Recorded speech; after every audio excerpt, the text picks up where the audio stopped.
This is 1480 KRAE Cheyenne. What you are about to hear is a sports talk radio show unlike any other that has ever before been broadcast in the capital city of Cheyenne, Wyoming, USA. This is Cheyenne, Wyoming's Sports Talk Authority. The Wyoming Cowboys, the Denver Broncos, the Colorado Rockies, and the Denver Nuggets. The show is local, it's regional, and yes, the show is national as well. Wyoming Sports Talk Today is on the air.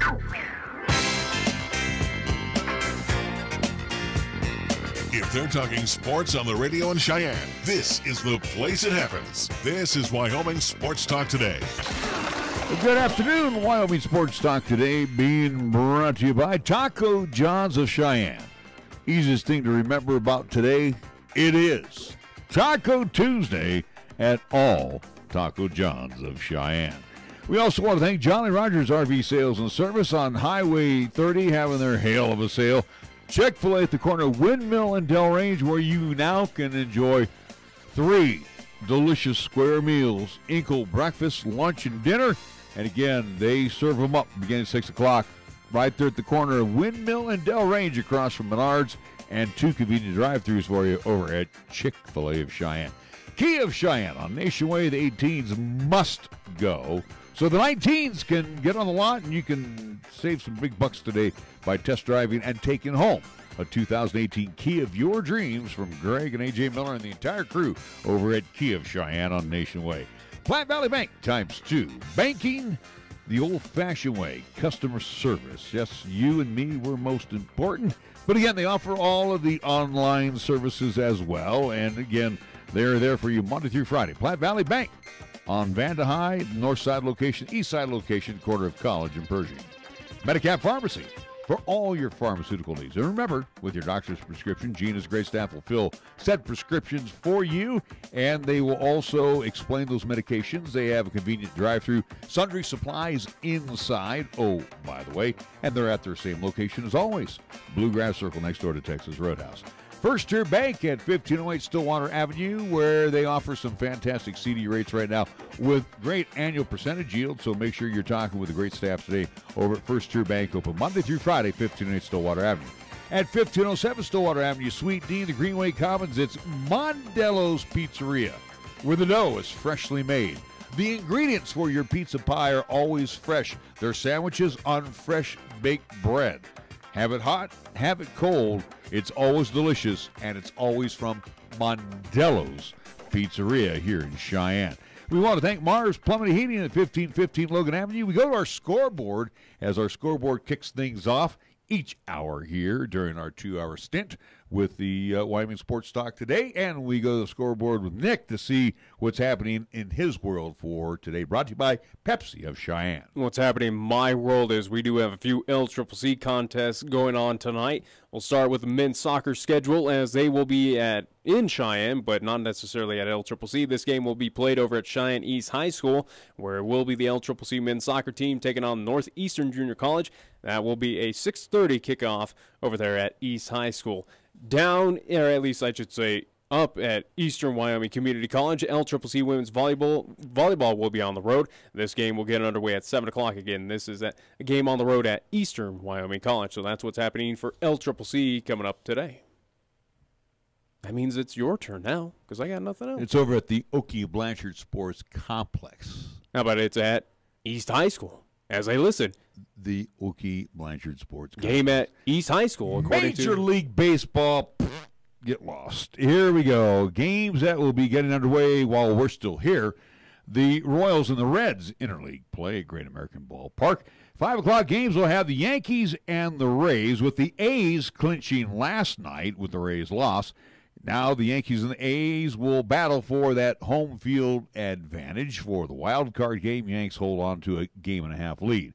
Marlins and the Nationals in the 5 o'clock hour, along with the Astros and the Blue Jays, Bravos and the Mets. It will be the Indians at the White Sox in the 6 o'clock hour, followed up by the Brewers and the Cardinals at Busch. Good news. The Brewers did a solid for the Rockies last night. Cardinals lose, so the Rocks a half game behind the Cardinals for that second wild card spot. Pirates and the Cubbies. The Pirates did the Brewers a solid last night by beating the Cubs, so the Cubs lead the Brew Crew by a game and a half. It'll be the Motor City Kitties of Detroit taking on the Twins. Phillies and the Rockies, 6:40 at Coors Field. Chad Bettis will get the call for the Rockies. He'll be opposed by Vince Velasquez for the Phils. Dodgers and the Diamondbacks. Diamondbacks didn't do a solid for the Rockies last night. Coughed up a lead. Dodgers won. They still maintain a game-and-a-half lead over Colorado. Walker Buehler on the hill for the Dodgers. Matt Koch will be on the hill for the Diamondbacks. Rangers and the Angels tonight in SoCal in the 8 o'clock hour, 8:10 at Safeco. The M's hosting the Swingin' A's. It will be the Padres and the Giants in a really who cares game, and San Francisco at AT&T Park. Oh, by the way, the Giants yesterday gave the heave-ho to their GM and said, you're out of here. No, he did the old move of I'll step down. He did not get removed. He got placed elsewhere in the organization, basically. He's not with the organization. He stepped down. So Giants already starting. They already said that last report I had that they had moved him within the organization elsewhere. No, for my understanding, he stepped down and he's not a part of the Giants organization anymore because they're going in again in a new direction. Good. Anyway, postponed already, wiped out due to the weather. Red Sox and the Orioles, they will make that up as part of a twin bill on tap for tomorrow. Our scoreboard brought to you by Pepsi of Cheyenne. Hi, I'm Alex White, tea master at Pure Leaf. When I make tea, everything I know goes into it. You can't be impatient. When I craft Pure Leaf iced tea, I don't take shortcuts, because I want you to have the same amazing taste of iced tea that I do. So I start with fresh picked tea leaves. Then, after they're delicately dried, I blend and brew them at a lower temperature to draw out their unique aromas. And then I taste and fine-tune the blend for a delicious smooth iced tea. I'd love to have you take a sip right now, but that's one thing we can't do over the radio. But you can experience the same delicious taste of Pure Leaf iced tea anywhere you are. I'm Alex White, Pure Leaf Tea Master. Pure Leaf, our thing is tea. Fat, lazy, and stupid is no way to conduct a sports talk radio show. We've thrown down the gauntlet, upped the stakes, and made it clear that when it comes to sports talk radio in Cheyenne, there's a new player in town. This is Wyoming Sports Talk Today, and it's only here on AM 1480 KRAE.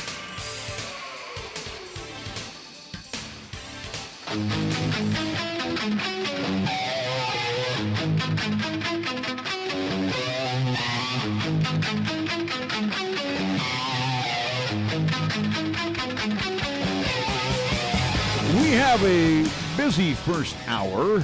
We have the press conference from one Craig Bohl, head coach of the Wyoming Cowboys. Nick and myself earlier today had a chance to talk with Tyler Vander, the quarterback. Yeah. The redshirt freshman quarterback of the Wyoming Cowboys.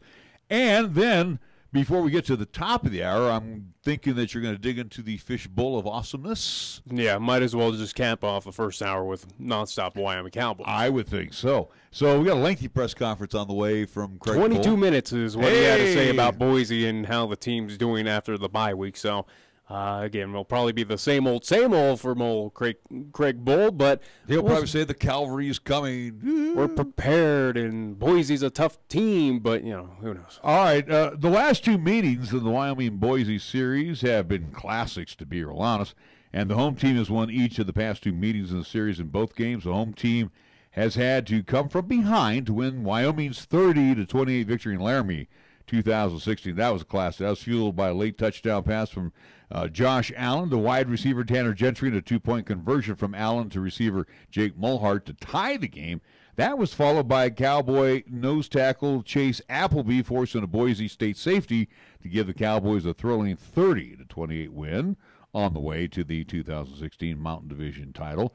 Last year in Boise on the Smurf turf, Pokes were the team taking a 14-10 lead into the fourth quarter before the Broncos staged their own come-from-behind victory, scoring two fourth-quarter TDs for a 24-14 win. So, Do I anticipate? Yeah, we'll give our thoughts afterwards. I shouldn't spoil it now. Don't. Here's the deal. Granted, it'll be part of our picks coming up on Thursday, but this, Well, let's just. We should probably listen to Bohl. I know a couple of factoids here, real quick. The Cowboys have won 4 of their last 5 Mountain West openers, and 3. You're taking away from my facts that are going to be coming up. I on know, Thursday, but 3 of 4 in the Craig Bohl era. And the Cowboys have been very successful at home over the last 4 seasons, most recently defeating the Wofford Terriers for their 13th home win in their last 17 home games. And it was, again, they barely got that win. It was a nail-biter, but by Godfrey, they won. All right, we are going to check in with the head man. We're going to take a break. Then we're going to check in with the head man at the University of Wyoming, that being Craig Bohl. But first, we're going to pay some bills, and then we'll be right back with his press conference after these words right here on 1480 KRAE. For 56 years, 1480 KRAE has been Cheyenne's home for good times and great oldies. Also with KYY FM, we are Cheyenne and the area's only locally owned AM/FM combo radio stations. Add that to the addition of 3 FM radio translators to serve the area with programming from both KRAE and KYY, and that equals a lot of bang for your local advertising dollar. Radio, yesterday and today, still works. For more information, contact Larry Proetti at 307-637-0301. Capital Lumber is lumber one in Cheyenne. Are you listening? We're all the lumber store you'll ever need. For over 50 years, Capital Lumber Company has offered a full line of hardware and lumber selections. Plenty of materials, even for the do-it-yourselfer. So talk with one of the many experts today at Capital Lumber Company. Capital Lumber Company is the best in the region, and they are your true value hardware store. Lumber One in Cheyenne. Capital Lumber Company at 1222 Dunn Avenue. When you say Mondello Pizzeria, think authentic Italian. When you say Mondello Pizzeria, think made fresh from scratch. When you say Mondello Pizzeria, think great pizza, delicious Philly cheesesteak, superb hot and cold Italian sandwiches, meatballs, sausage and special subs, calzones, crisp salads, and great service. When you say Mondello's Pizzeria, think unmatched Italian taste. Mondello's Pizzeria, 1507 Stillwater Avenue, your only true Italian stop for lunch or dinner. Feeling that cool Wyoming breeze in the early morning? That means fall is here, and our Wyoming winter is close behind. So now's the time to make sure your furnace is in good repair. And Marv's Plumbing Heating, 1515 Logan Avenue is the place to go. Marv's trained technicians can inspect, repair, and replace your furnace and boiler and are available 24/7. Freezing temperatures in Wyoming can happen at any time. No one wants to shiver in their own home. Don't get the chills. Stay cozy. Call Marv's Plumbing and Heating at 316-7634 today. Here's the latest weather forecast on 1480 KRAE. For today, it'll be sunny with highs around 59 and winds out of the northwest at 10 to 15. Then for tonight, it'll be mostly clear with lows around 33. On Wednesday, it'll be sunny with highs around 69. And on Wednesday night, it'll be mostly clear with lows around 36. We're taking Cheyenne, Wyoming Sports Talk Radio to a whole new level. This is Wyoming Sports Talk Today. Don't look at me. I think these people are completely nuts. Stop this crazy thing! And it's only here on AM 1480 KRAE.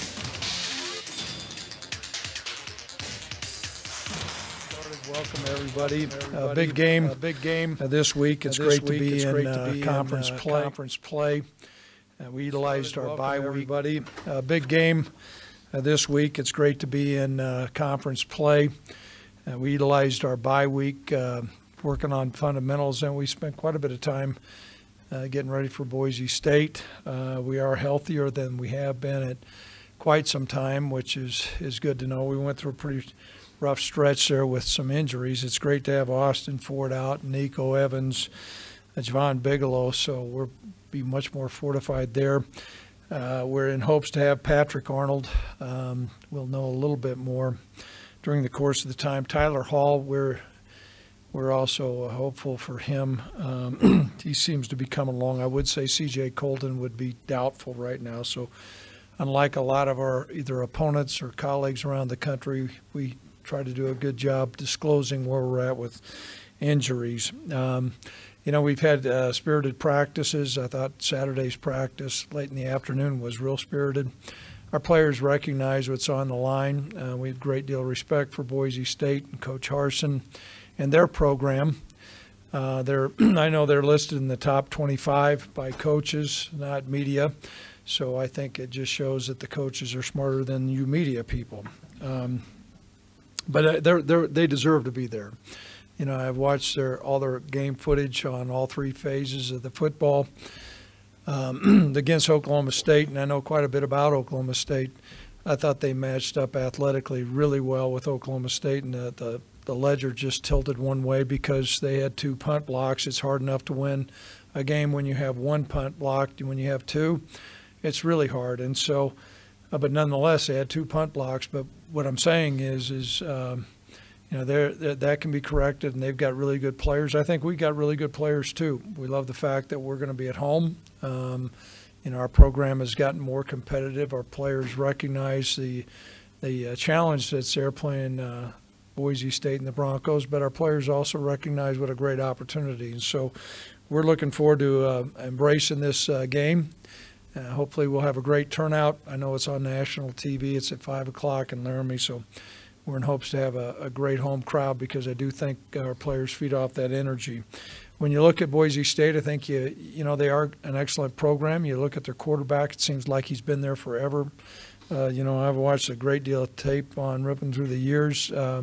And he's got really good ability, throws the ball, takes it where it needs to be taken. He's got good mobility, but I don't know if there's a sharper, more cerebral decision maker than him. And Coach Harsin, that staff's done a great job with them. They know who they are offensively, but they have some really innovative schemes, which I applaud them for that because they know how to stress a defense. They do all kinds of different things with different personnel groupings and then plays that come off it, not only drop back pass, different runs, but then also play action pass as well. So that's a real challenge in itself. And when you have a quarterback operating like he does, Rippon is an excellent player. Defensively, I think they're different than us. They're a multi-front team where they bounce in and out. But what has been amazing to me is they pressure a lot, but everything's all tied together. Sometimes when teams take on that mantra, they have an attitude of, we're going to blitz this guy, and you'll just see some unsound plays occur. That's not been the case. Defensively, they're an excellent defense, and they play really stingy defense, and so we're going to have our hands full there. And as I said, they have really good players on the special teams, and I'm sure Coach Harsin's going to clean up those blocks. And so the makings of a great football game. I know as a coach, I'm personally really excited about this game, really excited that we're at home, and I know our players are as well. So at this time, I'll open up any questions anybody may have out there. Yes, Robert.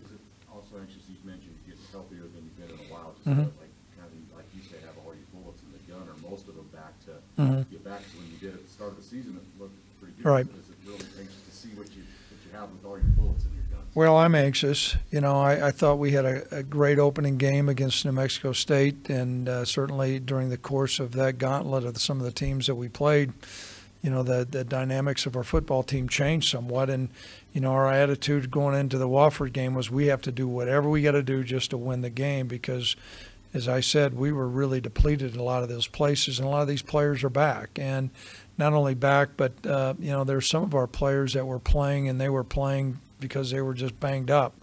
And I think those bumps and bruises are starting to heal. And then also when you get into conference play and you're playing a team like Boise, that's an added edge as well. So we're excited about having our players back and then also just being a little bit more refreshed. Now, I also know that, it was probably a timely buy for Boise as well. And so you've got two, I think, really good teams on the mountainside here that are going to get ready to play Saturday. Yes. Do you see advantage or disadvantage as to where they show up on your schedule? And do you think, with the fact that you guys are the one team that's knocked them off the mountain championship in the last 2 years, that there's a little bit extra energy for them? First of all, I believe that Coach Harsin really does a great job. They do what they do, and they prepare their football team. Maybe there was a time that because of our past performances that maybe some of their players might have thought that this is just Wyoming. I think that we've had a couple competitive games, so we're anticipating that they'll be ready to play. But I can tell you also on the flip side, our players are embracing this challenge as well. It's going to be, a really competitive atmosphere and really competitive game. Where the games fall at on the schedule, Coach, Brian would probably say the same thing I would say. The fact that we have a bye week and they have a bye week, that kind of neutralizes things. I always look at that as an added advantage. But where it's at, it's early in the year. We play them as they come. Yeah, go ahead. Keon, probably having a step up for CJ. I know Wofford didn't throw the ball a ton, but I guess what did you see from him? Keon has got really good ability. He runs well. He's got good ball skills. We felt really good about almost sharing time with those two guys. And so he with Antonio Hall feel good about the combination there. And Keon's done a good job. He's a student of the game. As I said, he's got good athleticism. He runs well in the back. Coach, coming off the bye week, you said it was spirited practices. How would you describe the mood after, I guess, how would you lead your team coming in 2-2? Well, I can tell you after the game that we were a beat-up football team. Now, there was a sense of confidence that we could overcome adversity and win sometimes not exactly how everything just goes along, and so that shows some character building. But they needed a couple days off, and we gave them some time off. And, as the week progressed, as we got deeper into the Boise State game plan, it really peaked. Saturday, I thought, late Saturday afternoon, all our coaches came back off the road, and it was a spirited practice. It was probably as much energy as what we've had since, right before New Mexico State, which is encouraging. Yes, Robert. Get you guys back. What does it mean to get Austin Ford back to tight end? Not only to give you just another guy there, but, I know he was a starter going into the season and counted on to do some big things with his size and athleticism. How big of a factor can that be to get him back? I think first and foremost, he's one of our elected captains, and his voice carries a lot of respect in our locker room. He adds great maturity, and so it's going to be great to have him back in our offense.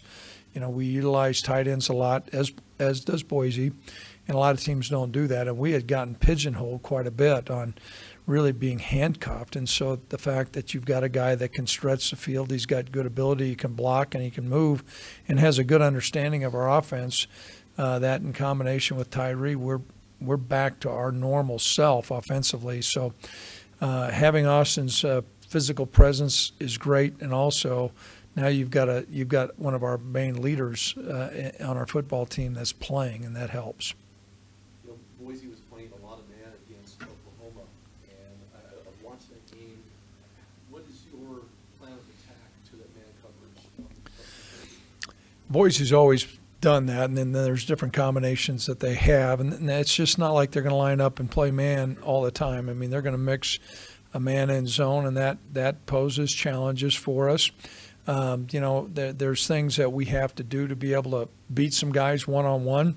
We feel like we've got some players to do that. And then there's also some schemes that if you know that you've got high tendencies to be in man at certain times, you're going to call man beater routes, and it just comes down to the magical formula of matching those two up.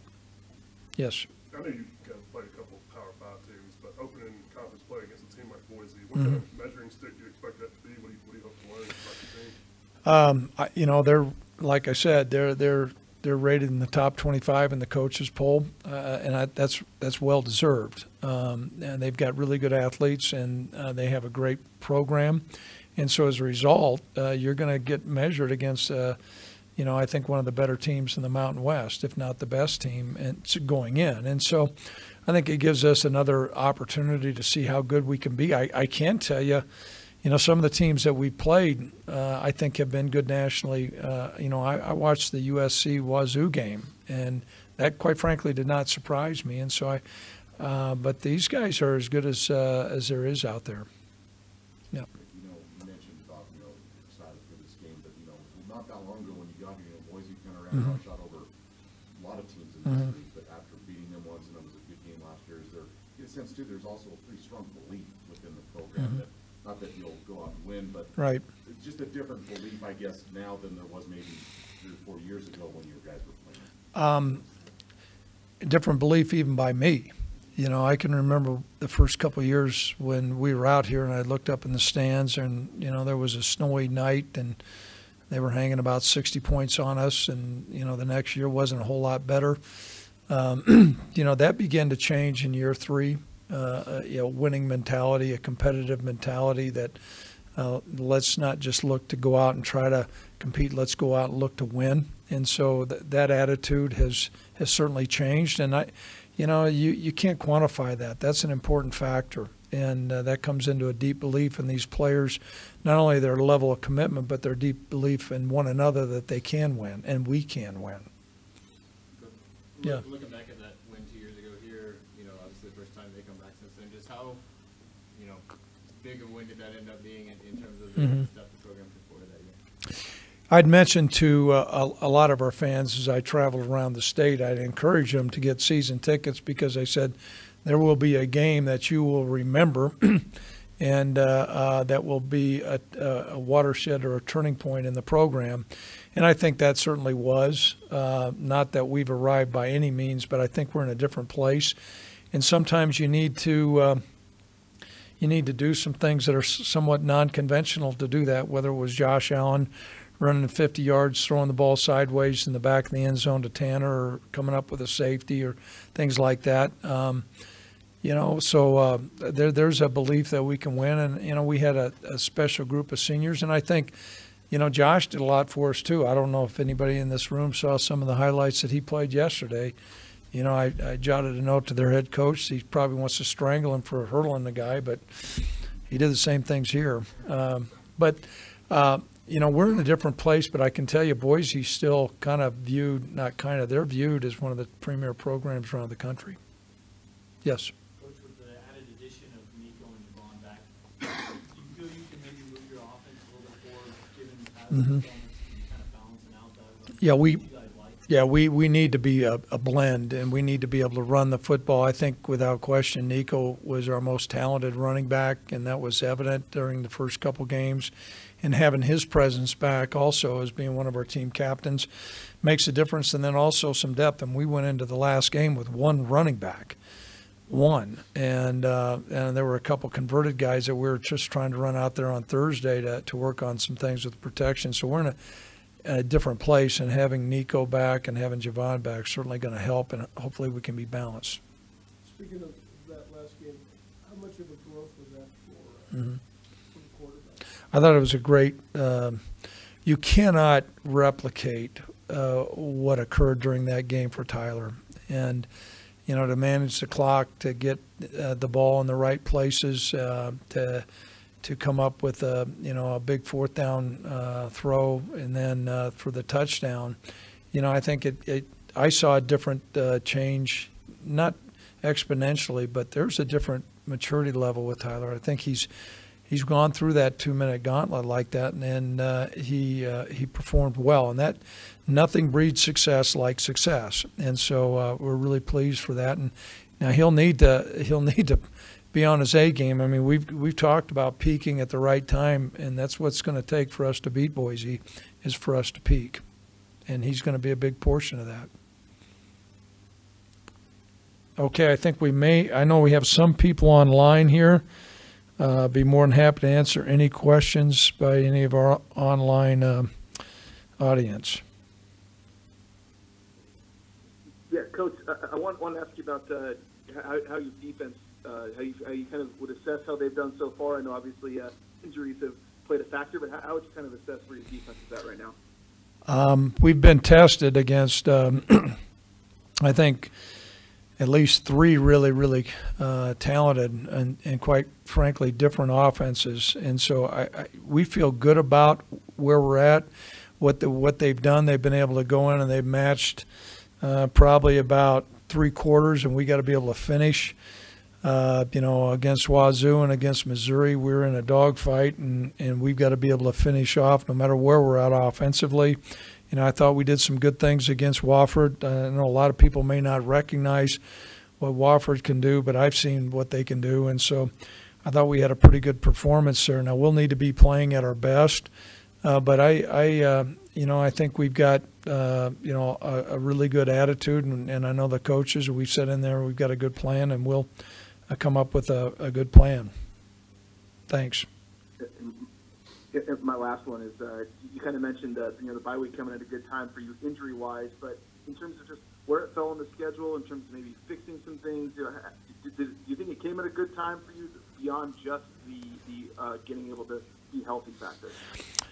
Well, that's a good point, and I don't want to say we were on life support, but I knew after the Wofford game we were going to need to not only catch a breather with some time to get healthy, but also that was a pretty intense 3 games that we went through. You know, the first game went off exactly, maybe even a little bit better than we had planned, but to go through the last 3, it was important to, you know, take a little bit of a breath and then get back in the dogfight here. And I don't know how. I know I've watched all the tape on Boise. I know they, you know, Troy's turned out to be a good football team. UConn's okay, and like I said, I mean, when I watched the game against Oklahoma State, and I know what kind of team they have, with the exception of the 2 punt blocks, you know, I'm sure that maybe they feel like it's a good time to have a bye too. And Coach, excuse me. Go ahead. Coach, you've been around some good quarterbacks in your time, Yep. and you had a chance over the 4 years to look at Brett Rippon. What is he able to do now and this year that you've seen maybe that sets him apart from what he's done the first 3 years? You know, I think he's operating his offense at a really, really high level. And when I say his offense, I don't want to say it's an overstatement, but anytime your quarterback is that experienced, that guy better be doing it, and he is. You know, not to say that we're inside the offensive coordinator's brain, but he always seems to be placing the ball at the right place. It doesn't put the ball in harm's way. He's got really good accuracy. It's obvious that the team has a great deal of confidence and belief in him.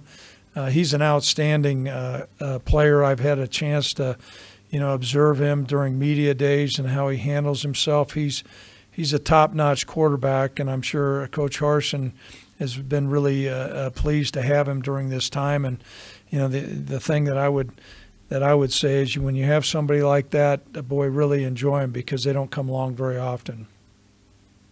And what do you see as the greatest challenge in your matchup with Boise State? Well, first of all, you're dealing with a program that's really stocked with athletes. They've done a really good job recruiting from the last, I don't know how many years. I mean, they're on point with really good athleticism. They play hard. They've got a mature coaching staff that positions their players well. And so you're looking at, sometimes you look at a team and you can say, well, you know what, they're really strong on offense, but they're not great on defense, so we can fashion a game plan that's going to really highlight that. Like I said, with the exception of the punts, you just don't see any weaknesses. And so they've been able to balance a really explosive offense with a dynamic defense, and have been solid in all those forms of the game. Coach, you talked about having to move players around to get depth at the running back position. Just what kind of challenges does that pose for their original positions, where they might be there, you know, and you have to move a running back to a wide receiver, or wide receiver to running back, or a cornerback? Right. In those position groups, what kind of challenges does that pose? You know, we had to, and we played. One of our running backs has started out as a defensive back. He's still over on offense, but he's gotten, I don't want to say, fairly deep in the depth chart right now. What it does, it somewhat stunts a guy's growth, because you're going to probably move him back to that position. At least that's what we have in mind with one of our fellows. Sometimes you can stumble across a really good player, though. Every year you're going to have challenges. Sometimes there's going to be positions that are, I guess, I don't want to say decimated, but you're going to have a position group that for some reason it's like, you know, there's a whole group of guys that get hurt, and you have to come up with a plan. And so we certainly have done that. The great news is, you know, none of those injuries that received at the running back position were season-ending injuries, and so we had to come up with a short-term plan, but we didn't have to come up with a long-term plan. Okay, I think that's all about it. Thank you. Coach, yeah. If you've been talking about the game, just wanted to ask you quickly, did you watch Bill's game yesterday, and do you have a reaction to seeing him have a game like that? Yeah, you know what? We were working really hard, but I popped in and out and saw a couple of the highlights. and I jotted their head coach a note today because I'm sure he loves a lot of things that Josh does, and then probably wants to strangle him when he sees him do something like that. But for the University of Wyoming to have a quarterback on that kind of stage go against that kind of defense, and the Vikings have been my previous one of childhood teams to come up with a game like that.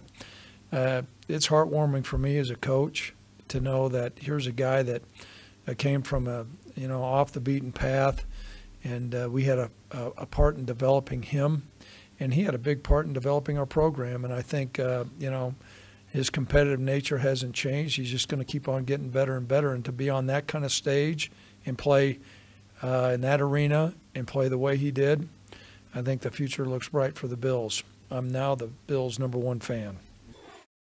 Get up to an additional 50% off MSRP on Jolly Roger's already low prices. Check out their new and used inventory. Damaged or not, you can still travel in style. Call Jolly Roger's RV Sales and Service today, your exclusive Jayco dealer, at 634-8457. See them at 6102 U.S. Highway 30 or go to jollyrogersrv.com. Check out the huge savings this week at Town & Country Supermarket Liquors. Here are just a few of the terrific weekly specials. Stock up on these featured buys heard only right here. Jose Cuervo Authentic Margaritas, all available flavors, 1.75-liter bottle, $13.49. Patron Silver Tequila, 750 milliliter bottle, $32.99.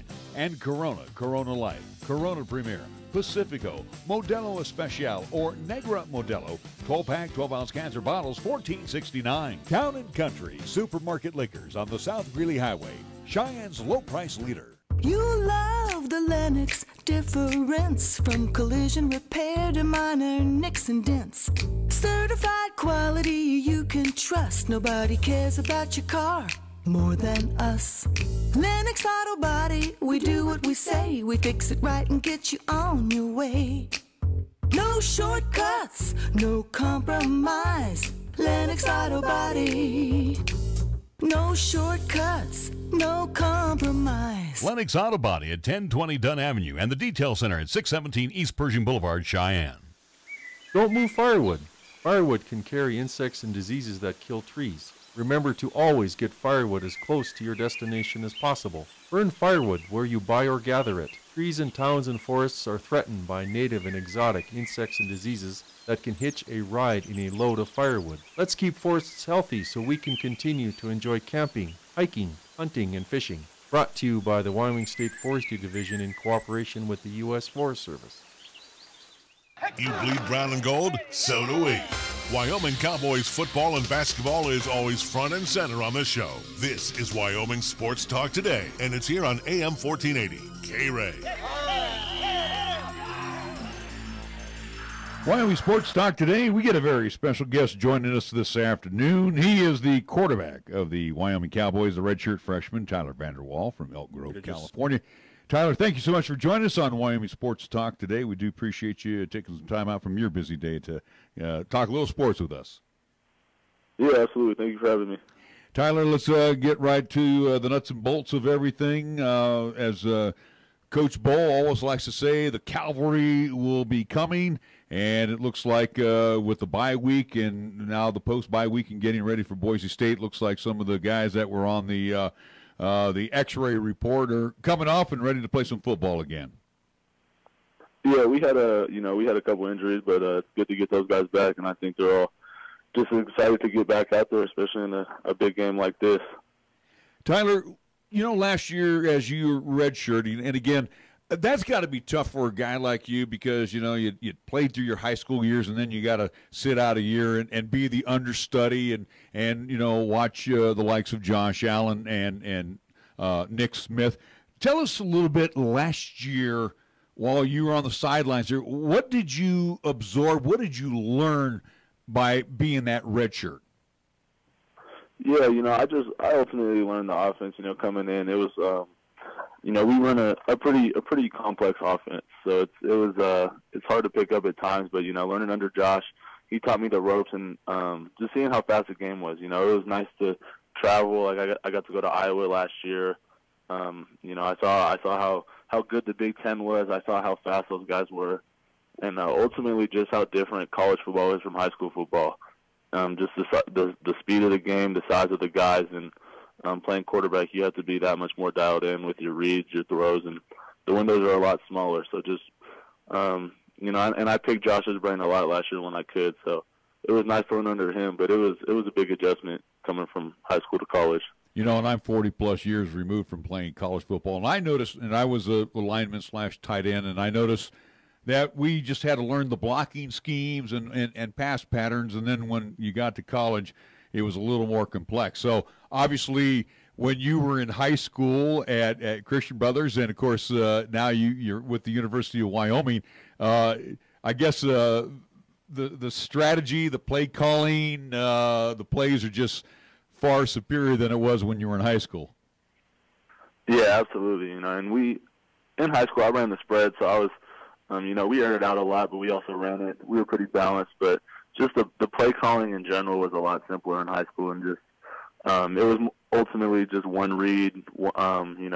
See this guy, what does he do? Throw off of him. Now it's in college. You got to pre-snap. What are the safeties doing? Are the DNs dropping? What's the corners leverage? Are they pressing? Are they off?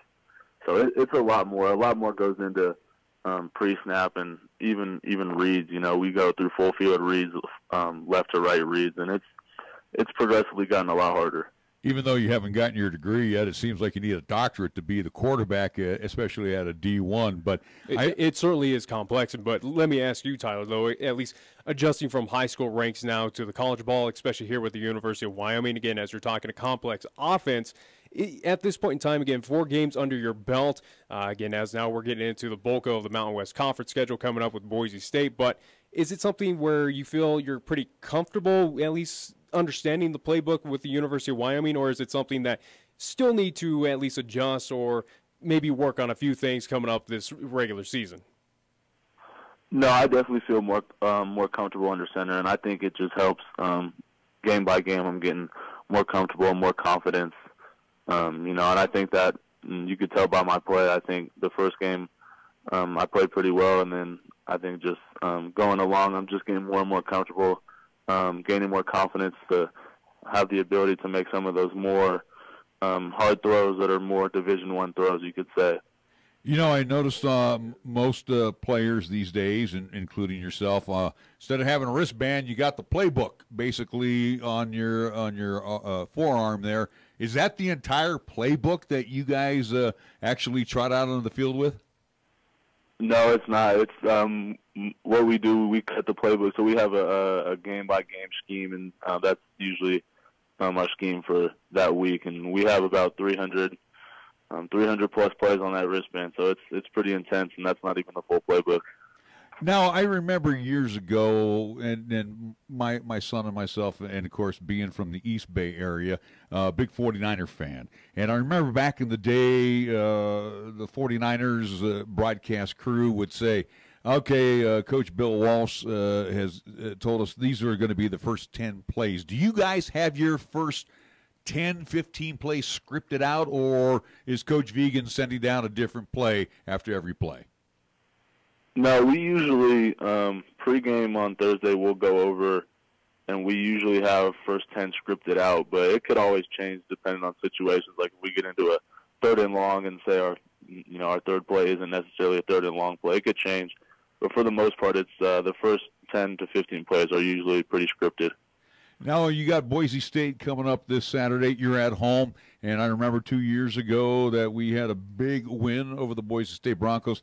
Hey, let's not sell this outfit short. They are a good group. They're going to be coming after you. They know that the offense has been struggling per se. How's been the work ethic this week in getting ready for that Boise defense? And they're pretty active. Yeah, absolutely. They're a good team and they have a solid defense, but I think we all know what we're in for.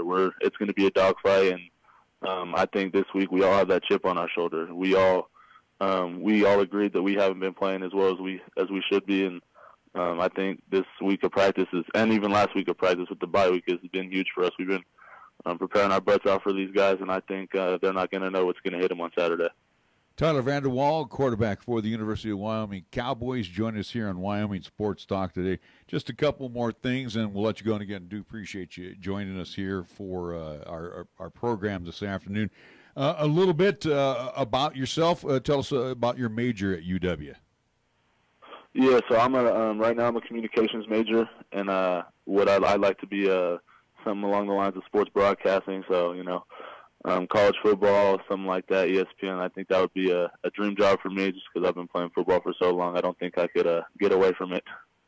And then the final thought here, and again, as we look towards the Mountain West Conference season, you got one tough one right after another, and again, also too, you get another bye week included since we have Hawaii on the schedule this year. But a little bit about the preparation for you each week, because again, it just gets tougher in the Mountain West Conference. Yeah, absolutely. And, I think the Mountain West is full of great teams, but I think for me it just is a lot of preparation. Watching a lot of film and getting ready. We got a tough stretch here with Boise and then Hawaii and then Fresno, so it's going to be a long road. But I think it's all about preparation. We just got to know what these teams are going to do and scheme them well each week and have good weeks of practice, and I think we'll be all right. That's Tyler Vander Waal joining us this afternoon on Wyoming Sports Talk. Today we'll take a timeout. We'll be right back here on 1480 KRAE. Taco John's presents Olay the Day Pep Talks. Good game, boys. You showed some real fight. Like when Wachowski put that hit on our own mascot. Solid work, son. Okay, Friday was for football, but Tuesday is for tacos. Taco Tuesday at Taco John's. It's a sacred holiday where we eat tacos repeatedly until I get full. Save big every Taco Tuesday with crispy beef tacos for just 99 cents. Get some rest, boys, because come Taco Tuesday, we olay the day. Olay the day at Taco John's. Get the unexpected with the new 2018 Kia Sorento. I'm AJ Miller for Kia of Cheyenne, and with Kia Sorento, you get intelligent and advanced technology for a better driving experience. The 2018 Kia Sorento helps you stay on course with available autonomous emergency braking and a lane departure warning system. Kia Sorento is also available with surround view monitor and parking assist to warn you of nearby vehicles. Come in today or call us at 775-0123 or go to KiaofCheyenne.com and we'll make it easy.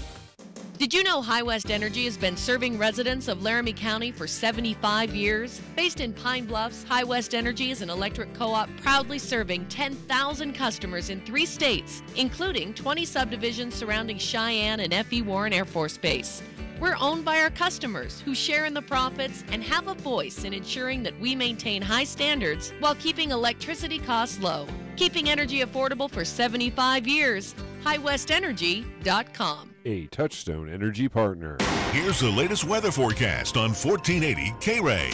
For today, it'll be sunny with highs around 59 and winds out of the northwest at 10 to 15. Then for tonight, it'll be mostly clear with lows around 33. On Wednesday, it'll be sunny with highs around 69. And on Wednesday night, it'll be mostly clear with lows around 36.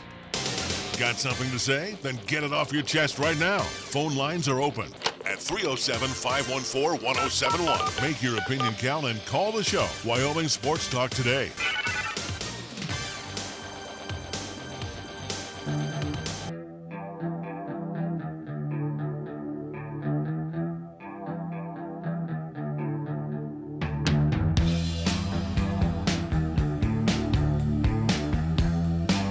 We're back on Wyoming Sports Talk today for Tuesday afternoon. Hour number 1 is about toast, thanks to the lengthy press conference by UW head coach Craig Bohl, and of course our conversation. That was a nice conversation with the California boy, Tyler Vander Waal. Interesting stuff that he had to say.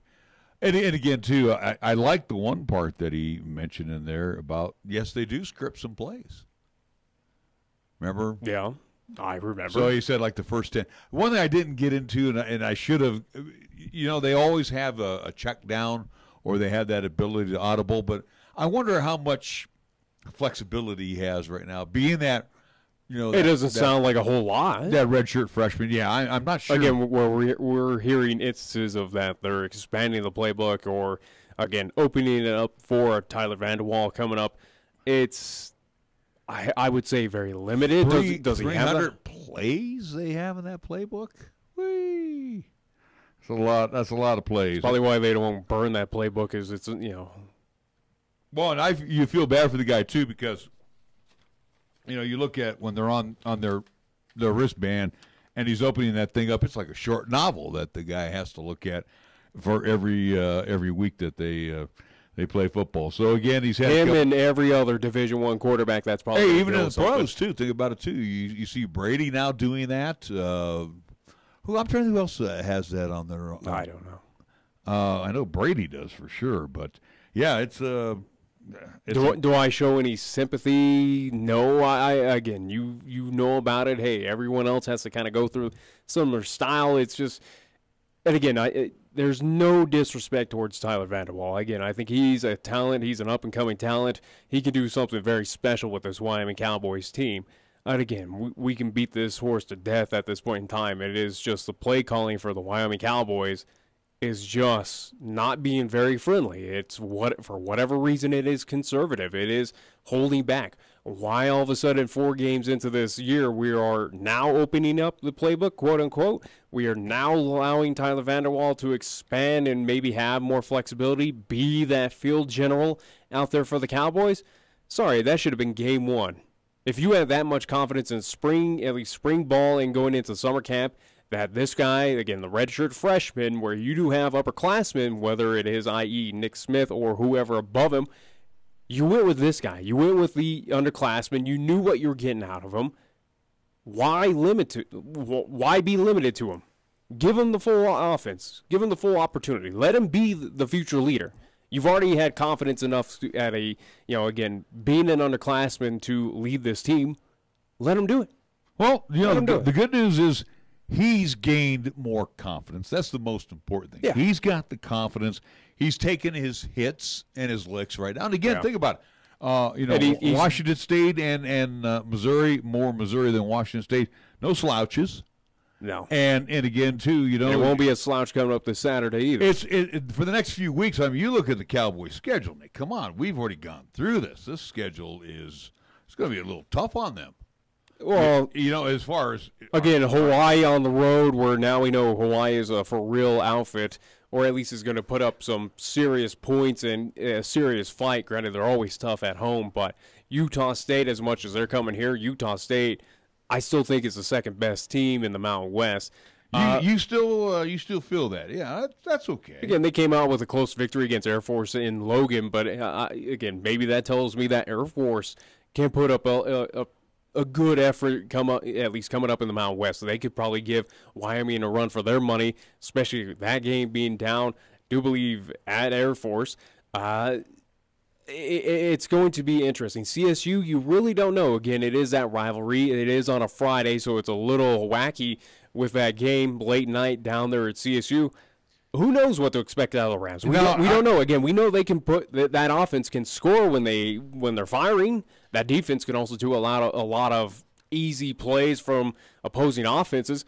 Well, the one thing that we've seen other teams do against the Rams, just for argument's sake, they can throw the football on them. You still really can't throw on the Wyoming Cowboys. You can throw the underneath stuff, but you really can't. I think that Missouri says otherwise. You really can't go downfield. Again, too, Nick. And again, off of Wofford, we can't tell a whole lot off of Wofford because, again, what are they doing? They're doing what Air Force is going to do, and they just ran and ran and ran. But Boise, especially behind Ripien, he's an experienced QB, part of a powerhouse Boise State team as much as it is here in Laramie. Sorry, Ripien's going to find holes. He knows how to expose. He's been doing it his college career. Yeah. And he's not going to be afraid to throw the football against the Wyoming Cowboys. Oh, I don't think so. I think here's the deal. The Cowboys, and you've even mentioned it too, many times, they got to keep the offense on the field. They got to have some sustained drives. As a matter of fact, what we saw in the Rams game, that was the first thing that I pointed out to you, and we looked over the scoreboard. Matter of fact, there was another guy next to me, and we looked over, and it was Illinois State leading in time of possession by about 7 minutes.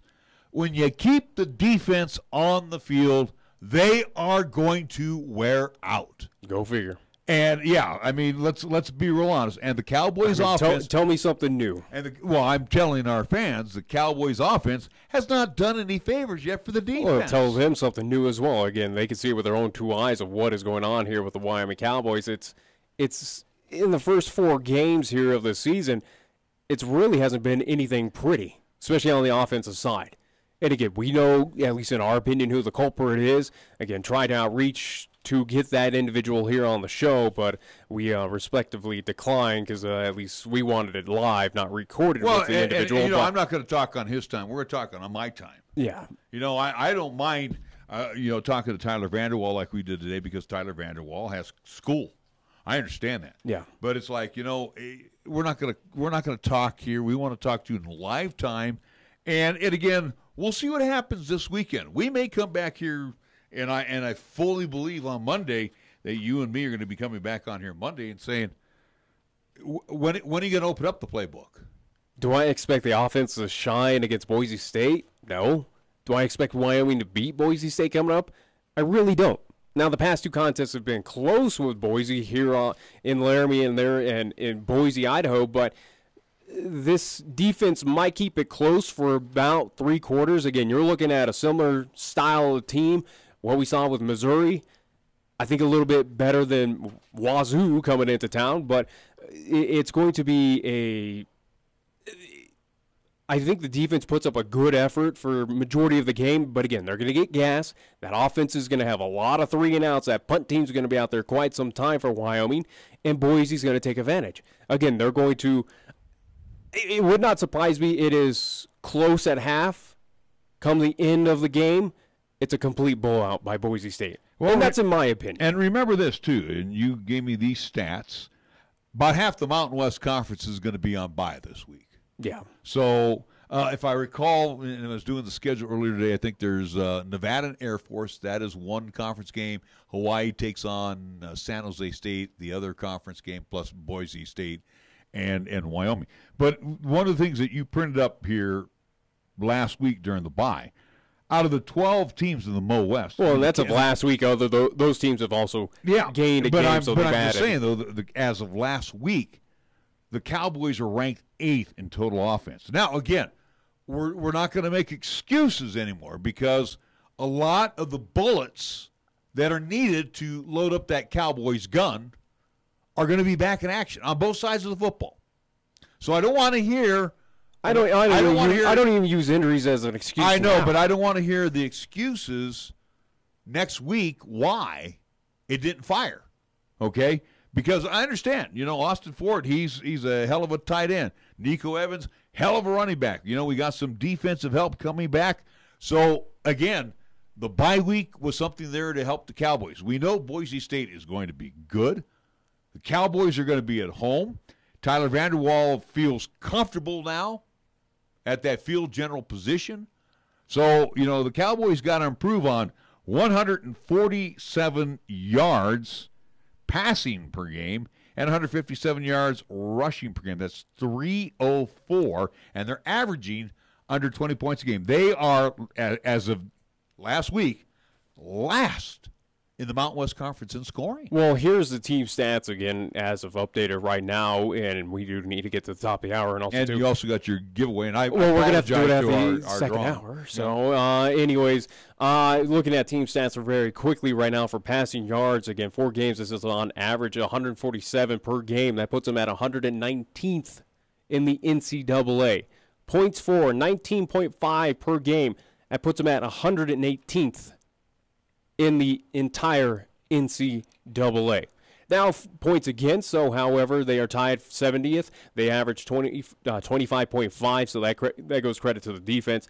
And then at least rushing yards total, this is back on the offense. 157 yards per game for the Wyoming Cowboys offense. That gets them at a very nice 90th overall in the NCAA. So, again, the offense, it speaks of what we're experiencing right now. Again, 119th passing yards average. Points for 118th in the NCAA. You already have my opinion on what I think about this offensive coordination. Exactly. And, let's get to the top. And hopefully we'll see something maybe better this weekend. Against Boise State, sorry. If we didn't see anything different between Missouri and Wazoo, I don't think anything changes, to be honest. All right, well, we are going to take a quick timeout. We'll come back. We are going to go to the Fish Bowl of Awesomeness to open up the 4 o'clock hour after we do our scoreboard. We're back after these words on 1480 KRAE. This is 1480 KRAE Cheyenne. Also being heard on translator K266CC Cheyenne at 101.1 FM. What you are about to hear is a sports talk radio show unlike any other that has ever before been broadcast in the capital city of Cheyenne, Wyoming, USA. This is Cheyenne, Wyoming's Sports Talk Authority. The Wyoming Cowboys, the Denver Broncos, the Colorado Rockies, and the Denver Nuggets. The show is local, it's regional, and yes, the show is national as well. Wyoming Sports Talk Today is on the air.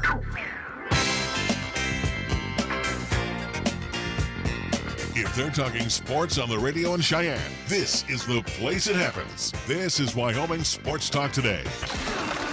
Welcome to hour number 2 of Wyoming Sports Talk Today. First hour featuring Craig Bohl, the head coach of the University of Wyoming Cowboys, and quarterback Tyler Vander. Hour number 2, you got the pro man and junior pro man, and we got a lot to talk about. Plus, we got some tickets to give away. Hour number 2 being brought to you by Mars Plumbing and Heating, 1515 Logan Avenue. We also want to thank Mondello's Pizzeria, 1507 Stillwater Avenue, Suite D in the Greenway Commons. First Tier Bank, directly across the street at 1508 Stillwater Avenue. Lennox Auto Body, ×2, the main repair center over on Dunn Avenue. The Auto Glass and Detail Center, you will find Heather and the great staff over on Pershing Boulevard. Medicap Pharmacy, for all your pharmaceutical needs over on Bluegrass Circle. Platte Valley Bank, ×2, Vander Avenue, and at the corner of College and Pershing. Kia of Cheyenne. Great-looking Kias on the lot right now need to be put into your driveway or your garage. Check out what Greg and A.J. Miller and the crew have for you over Kia Cheyenne on Nation Way. Chick-fil-A, yes, delicious chicken sandwiches, chicken soup, and now breakfast, 6 days a week, Monday through Saturday. You got to sample their breakfast. I'm telling you, you're going to enjoy everything they have for breakfast over at Chick-fil-A, corner of Windmill and Delrange, right across from Menards. Jolly Rogers RV Sales and Service on Highway 30, and Taco John's, where today it is the home of Taco Tuesday, Taco John's of Cheyenne. We go to our scoreboard right now, which is being brought to you by Pepsi of Cheyenne. Here's Nick. LCCC in action. We'll start with men's soccer as they will be here in Cheyenne. However, they won't be at LCCC. This will be at Cheyenne East is where this game will be playing. It will be the LCCC Golden Eagles hosting Northeastern Junior College. That will get underway at 6:30 tonight over at Cheyenne East High. LCCC women's volleyball in action. They are on the road at Eastern Wyoming College. That game will get underway at 7 o'clock. So men's soccer, women's volleyball underway coming up tonight. And getting underway in about 35 minutes, our first game, which is a who cares, between the Royals and the Reds. Combined, they have 193 losses this year. Kansas City will be at Cincinnati. In the 5 o'clock hour, still battling for that home field wild card spot are the Yankees. They will take on the Rays in the Trop as the A's are pursuing the Yankees, a game and a half behind for that home field wild card. Marlins and the Nationals in the 5 o'clock hour. Astros and the Blue Jays, without handing the AL West crown officially to the Astros. It's looking pretty good, though, that they're probably going to win it all. Also in the 5 o'clock hour, it'll be the Braves and the Mets. Indians will take on the White Sox in Chicago. That'll be the 6 o'clock hour.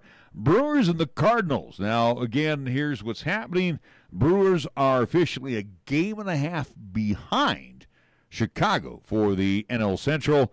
The Cardinals, losing last night, allow the Rockies to be a half game behind them for that second wild card spot. Brewers first, Cardinals second. Also in the 6 o'clock hour, how about the Pirates and the Cubs at Wrigley for this evening? 6 o'clock hour, we'll have the Tigers at the Twins, Phillies and the Rockies. They will get things underway at Coors. A little cooler tonight. 6:40 game time with Vince Velasquez for the Phils. He'll be opposed by Chad Bettis. 7 o'clock game, we'll have the Dodgers and the Diamondbacks at Chase with Walker Buehler towing the rubber for the Dodgers tonight.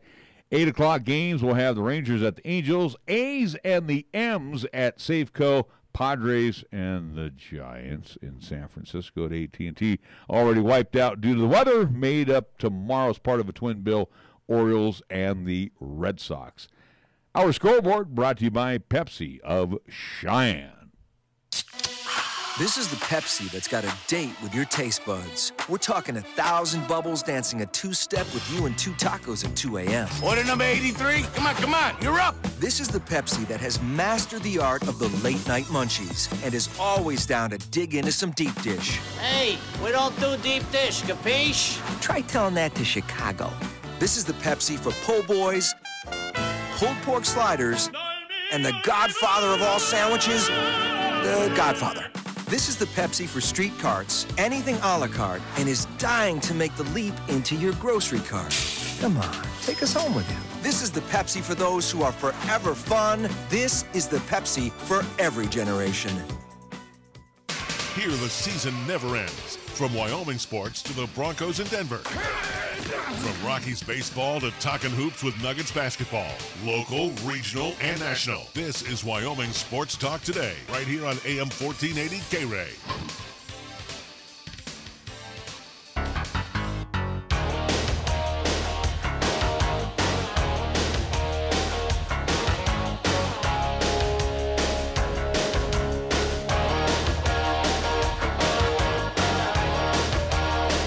Welcome back to Wyoming Sports Talk Today. The Pro Men are with you, Larry Proetti, along with Nick Proetti. And the nice thing that we get to do here, and matter of fact, Nick gets to do this because he does all. I do everything, so why not do this as well?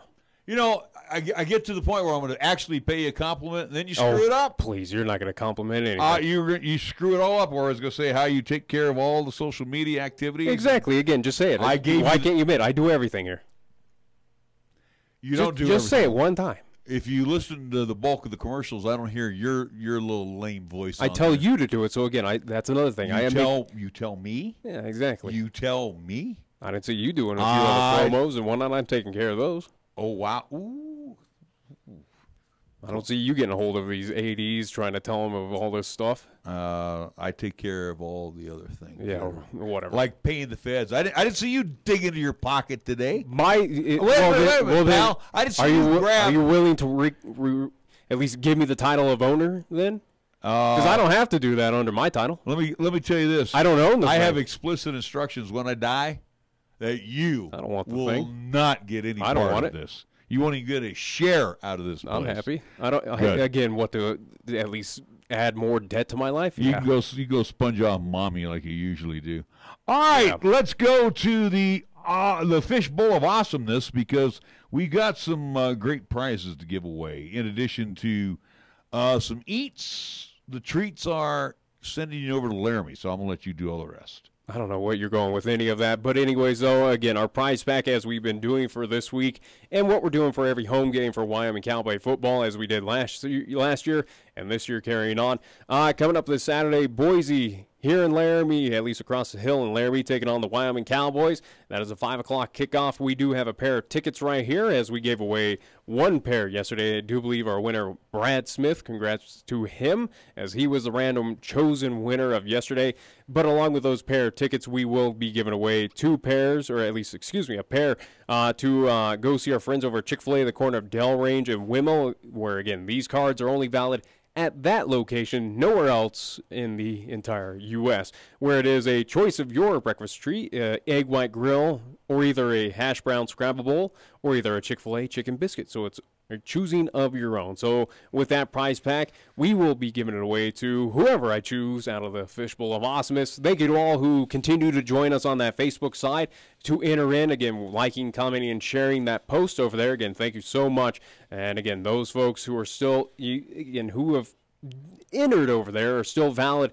At least if you don't win today, you still have a chance tomorrow to win, which will be today, Alice. Today, Shut get up. to the winner. Golly. You've been on again. I got to get everything out there. So do have my winner here. It's going to be Kaylee Childers.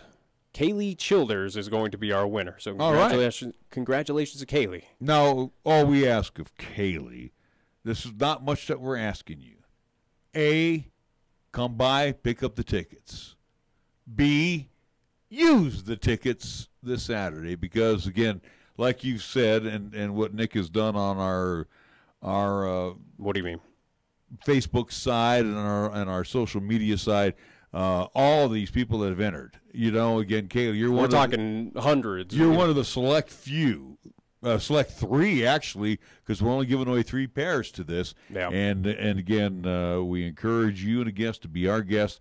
We'll see you out there. You'll be on the west side stands enjoying some sunshine. I guess at 5, if anything, it's going to be freezing cold over there. Oh, it's not going to be free. It's supposed to be a really nice day on Saturday. We're supposed to have some sort of freeze warning or frost something or other tonight. That's tonight. What's today? It's still cold. Tuesday. Still like 90 out in like the, I don't care where it's at elsewhere, but I already looked ahead. Saturday is supposed to be really nice for football once again. Friday, especially when we do Friday Night Lights, going to be another shorts night for us. And then you go over to UW, and it's going to be another great day for football. Anyways, Kaylee Childers, you are our winner for today. Again, I will message you over on the Facebook side how you come by and get these tickets, how you pick them up, and how you are able to go see the Wyoming Cowboys versus Boise State. But again, to all those folks who have not won at least day 1 and day 2, day 3 coming up tomorrow, you still have that shot to still enter in over on the Facebook side by liking, commenting, and sharing on that post that we have on Wyoming Sports Talk today's Facebook page. Again, you are still all entered as of right now. Again, all those names still retain here in the Fish Bowl for opportunity for tomorrow, which will include the lone parking pass. So we will include a parking pass for tomorrow. Nice. So again, continue to get on the social side there and join us on Wyoming Sports Talk today. We're going to take a time out. We're going to come back. We got some things to talk about. We'll be back after these words right here on 1480 KRAE. Now is the time to start planning for a safe ride home by designating a sober driver for those up-and-coming special occasions. You know, those occasions when alcohol is more likely going to be present, like the occasional fall and winter wedding receptions, sports, Halloween, Thanksgiving, Christmas, and New Year's Eve parties. This is retired Wyoming Patrol Captain Troy McLeese asking you to beat death and don't cheat life. Designate a sober driver for all occasions. This message brought to you by Cheyenne Regional Medical Center, Injury Prevention and Traffic Safety. Taco John's presents Olay the Day Pep Talks. All right, good half of football, boys. Now, good is good, but we can always be better. Look at Taco John's. They took those tasty little potato lays and loaded them up with bacon and ranch and all kinds of good stuff. They made something good even better. Taco John's new loaded potato olays are loaded with craveable toppings for breakfast, lunch, dinner, and even dessert. So olay the day, boys, and play like you're making loaded potato lays. Olay the day at Taco John's.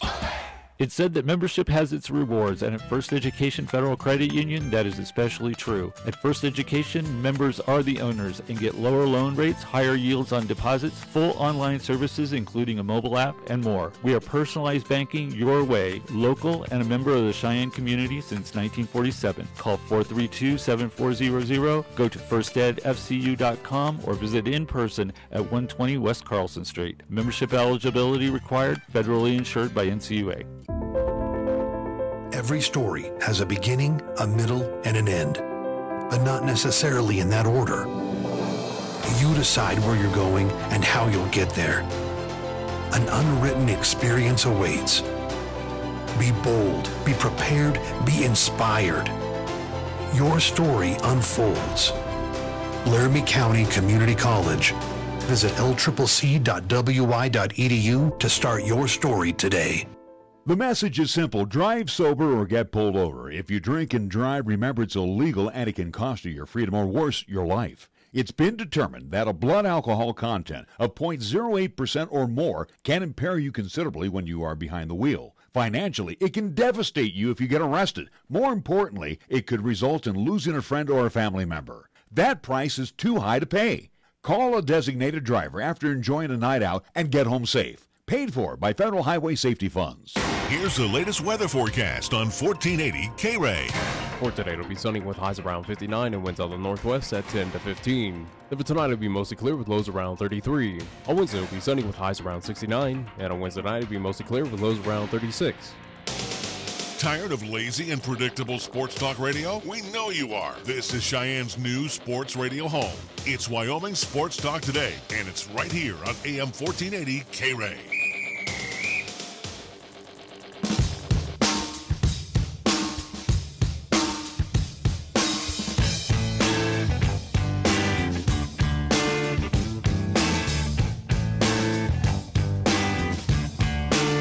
You last night was a great night for sports. Again, if you like the preseason stuff, that was also being shown as well. But you had Monday Night Football, which delivered to be a pretty good game between the Steelers and the Bucs. The Bucs rallying in the second half, losing 30-27 to the Steel Crew. Is it panic time to go, hey, Winston, you're now our guy? No. Not after that game. We'll get to that here. We'll get to that in just a second. I guess my question would be, Steelers got problems. I mean, Big Ben, he's still pretty decent, and he still is still a warrior at that quarterback position. But the Steelers in general got problems. I think it all stems for what happened this offseason and preseason with this team of where, again, you had holdouts, you had people vocalizing a few things. Steelers, I honestly thought they were the top dogs of the AFC North. They were going to easily win that division. Now I think it's Baltimore's to win. Clearly, Pittsburgh, unless they do, and again, the Steelers can be that team that can turn things around and go on certain runs, but do I see it out of them this season? Not at this point in time. After 3 games under their belt, Steelers, they're not good. I don't foresee the Pittsburgh, at least this team, making it to the playoffs at all. Same thing too. I still believe in Baltimore. I've been on the Baltimore bandwagon since the start of the season. Sure, I go back to my picks. Bungles, nah, I'm not going to do that. I don't disrespect. Cleveland. I don't disrespect Cincinnati. I think they're not. Kind of like a 49ers before the Jimmy G instances, they're not Super Bowl ready. They are maybe a wild card team, could sneak in. I think they will be competitive all the way to the tail end. I don't say they're playoff. They still got attitude problems over there in Cincinnati. They're not sold on a lot of things. So no. I'm just saying they got attitude problems, and it showed up this week when they lost. They got their butt kicked. So, and then again, Cleveland, they might win 4 or 5 games this year, and everybody's going to be all excited there in Cleveland. So, again, Baltimore, I'm just not necessarily believing yet that Pittsburgh might qualify as a wild card team. It's a team you don't deny. Same with the Patriots. I know, you never turn your back on Patriots are 1-2 right now. How often has that been in that franchise's at least recent history that they started off 1-2, or had at least a rough start, and they're looking up above where they're tied with 3 other teams, being the Jets and the Bills? Sorry, I think the Patriots are a team that can easily get past this rough start and win that division. I have no doubt about it. I don't foresee Miami winning the AFC East. I really don't. Why not? Because you have New England Patriots still in that division. They're 1-2. So what? So what? I don't know. They've had rough years, and they come from behind. Again, I don't deny Tom Brady of what he can do. He's had awful pieces around him, and he carries them on their back every single year, it seems like. Well, that's what I'm saying. Maybe it's time for a changing of the guard, and we missed the memo. Changing of the guard? Yeah, in the AFC East, maybe it's not all New England and everybody chasing after them. Sorry, by end of the at least regular season, I think New England's going to be fine. I think they take care of things. We've seen Miami collapse before. Yes, they are 3-0. They are. It's not an impressive 3-0 in my opinion, but they can easily collapse. New England can easily take care of business. Well, we'll see. I don't know. Who really knows? Again, Pittsburgh is that elite team. These are elite teams led by, again, elite quarterbacks where Roethlisberger, he's been behind the 8 ball. He knows how to carry these teams back. He knows how to win in Pittsburgh. He's won Super Bowl titles. He knows how to get it done. I have confidence in him more than I do of these other teams that are still figuring out things. Baltimore with Flacco, I think they got a good defense to go with an offense that is not. It's not exciting. I mean, let's be real. It's an offense that, again, with what he does in Baltimore, it's a boring offense, but it gets it done. It is, but the defense is always what carries you to a victory. Their defense has always been tough and stingy, and they could be the team to reckon with. They're going to quietly take care of business. Looking at last night's game with Ryan Fitzpatrick. And, he threw that pick 6, and that was a killer last night. But today, Jameis Winston returned to the Buccaneers facility. So the question is, and for Dirk Coder, does Jameis Winston return as the starting quarterback? No. Or does the journeyman who's played on 7 different teams? Before you even complete that question, it is no. Jameis Winston should not, as much as it was a loss yesterday, and even previewing that game as of yesterday's show, I said Buccaneers might take a look at it, but I don't think they'll be serious to go, Jameis Winston, all right, it's your turn.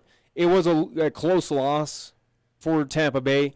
Yes, it is at home. It is in prime time against the Pittsburgh Steelers. Again, the Steelers, I still think, in my opinion, as I've been saying, are still an elite team. The record does not show it to it, even though they are 1-1-1. But would it be smart if Tampa Bay goes and says, hey, Winston, congrats, it's yours to take for now, again, after coming off that suspension? I don't think it would be a very smart move, especially where Fitzpatrick, he's had a little goofy moments. His teammates kind of respect him. They realize what position he's in. I don't think it would be smart for the Buccaneers to change the guard. I really don't think so. He is listed right now on the depth chart as of today. He's listed as number 1 on the depth chart. Who? Jameis Winston.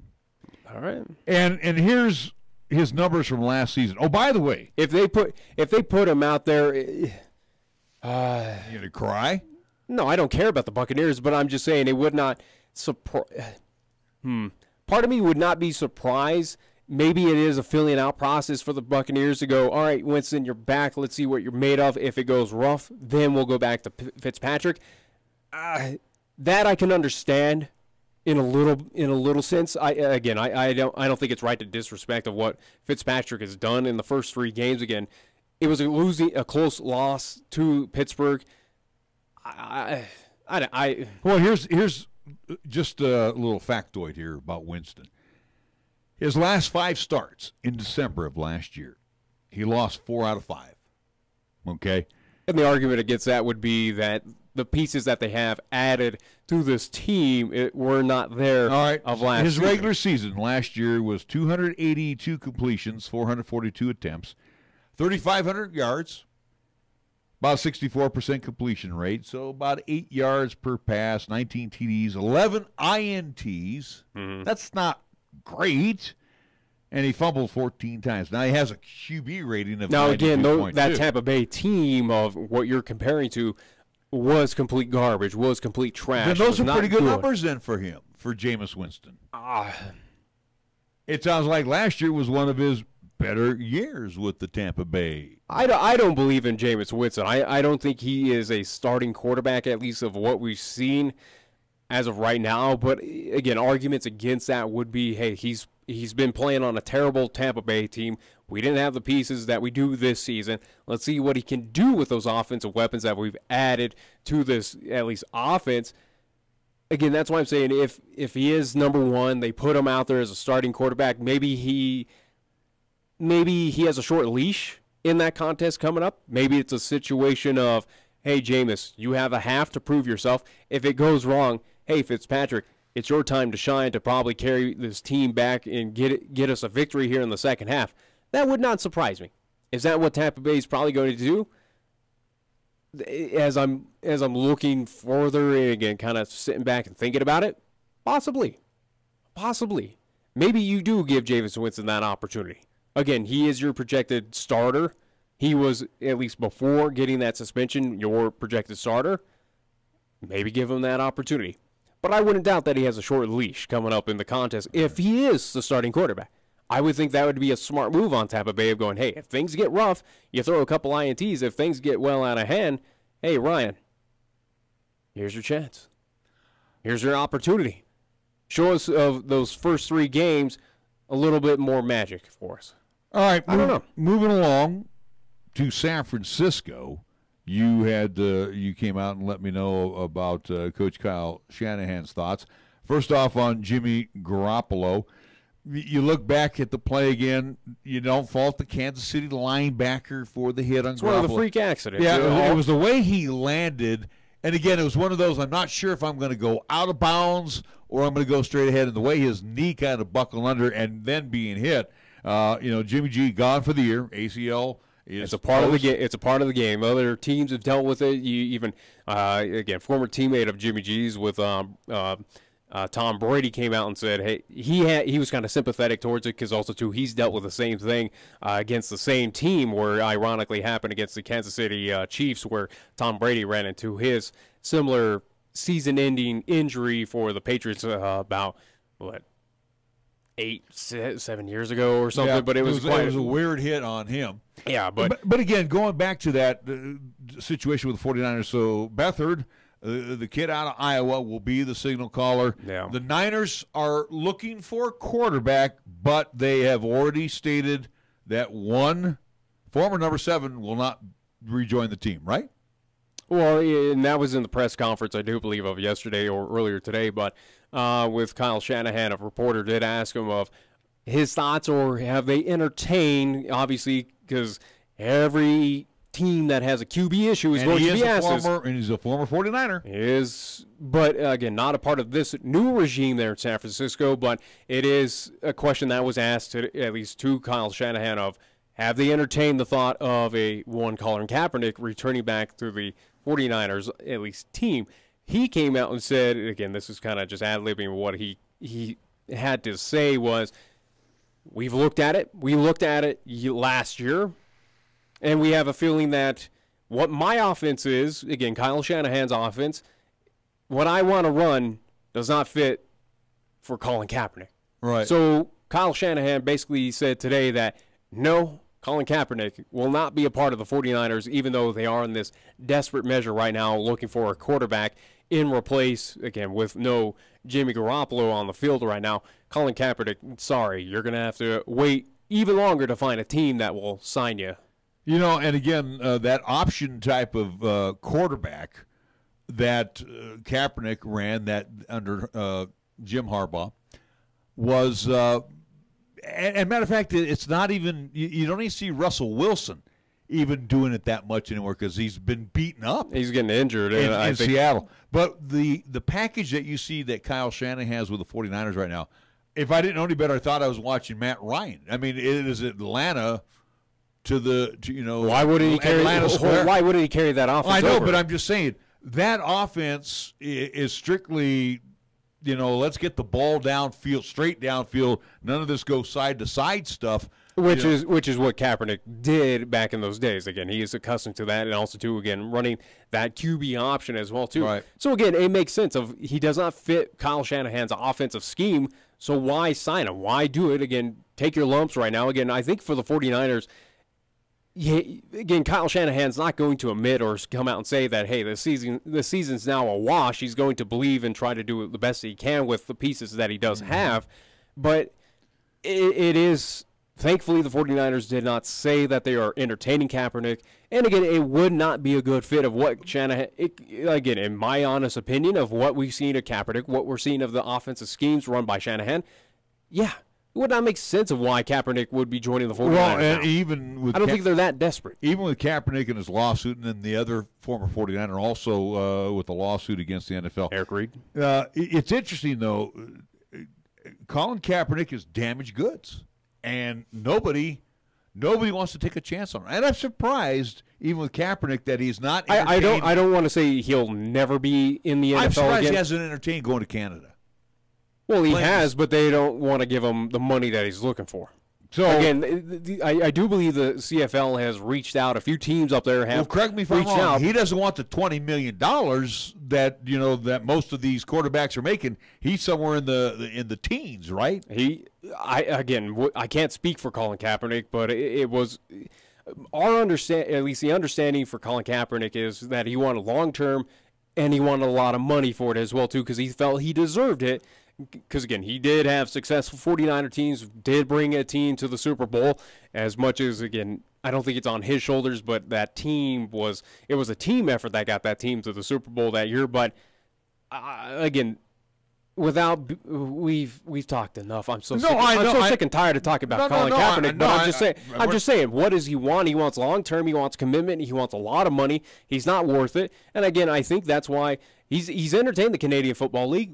Those teams have offered him contracts, but they weren't what he was looking for. Right. So, again, he's coming back to the NFL. He thinks it's some sort of collusion. Again, in my opinion, and even with John Elway, where I do believe in the preseason said, yes, we talked with Colin Kaepernick. We entertained him. He wanted too much money. He wanted too much of what we were offering to give him.